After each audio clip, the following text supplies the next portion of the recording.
আসসালামু আলাইকুম। আজ সেই বনানীর আগুনের ঘটনা। স্বপ্না আমি বাইচ্চা আছি।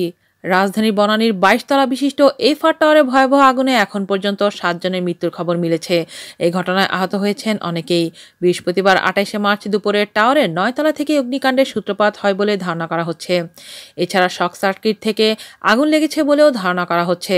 বনানীর আগুন লাগা ২১ তলা ভবনের ১৩ তলা থেকে বেরিয়ে আসার পর ফুটপাতে বসে মোবাইল ফোনে এসব কথা বলছিলেন আরিফ নামে এক ব্যক্তি।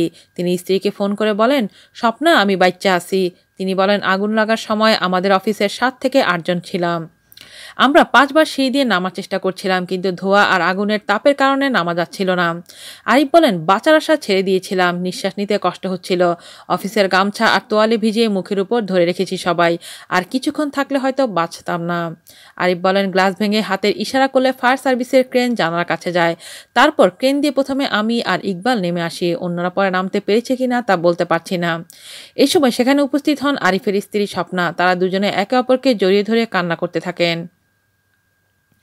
কুর্মিটোলা জেনারেল হাসপাতালে medical officer doctor Farida Yasmin জানিয়েছিলেন, আমরা এখন পর্যন্ত আগুনের ঘটনায় দুজনকে পেয়েছি। এদের মধ্যে একজন ব্যক্তিকে মৃত ঘোষণা করা হয়েছে। যখন আনা হয় তখনই তার দেহে প্রাণ ছিল না। বয়স আনুমানিক ৩০ বছর হবে। আরেকজনের অবস্থাও আশঙ্কাজনক। আজ এ পর্যন্তই। ভালো থাকবেন সবাই। আল্লাহ হাফেজ।